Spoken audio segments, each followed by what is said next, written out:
दिग्पाल लांजेकर दिग्दर्शित आजपर्यंत खूप चित्रपट प्रेक्षकांच्या भेटीला आले. दिग्पाल यांचे पत्तीची कस, पावनखिंड, सुभेदार, शिवराज असे अनेक चित्रपट हिट झाले. तर आता दिग्पाल लांजेकर दिग्दर्शित आणखी एक नवा चित्रपट लवकरच प्रेक्षकांच्या भेटीला येणार आहे. या चित्रपटाचं नाव संत ज्ञानेश्वरांची मुक्ताई असं आहे. हा चित्रपट 2 ऑगस्ट 2024 ला प्रदर्शित होणार आहे.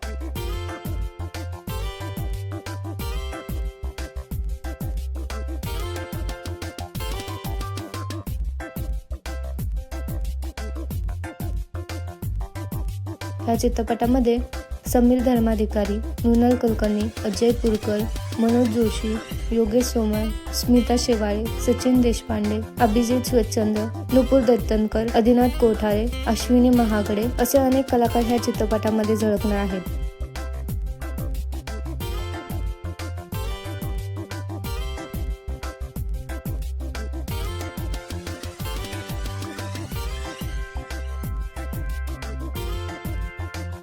तुम्हाला दिग्पाल लांजेकर यांचा हा नवा चित्रपट पाहायला आवडेल का? आणि तुम्हाला ह्या आधी दिग्पाल यांचा कुठला चित्रपट आवडला हे आम्हाला कमेंटमध्ये नक्की सांगा. धन्यवाद.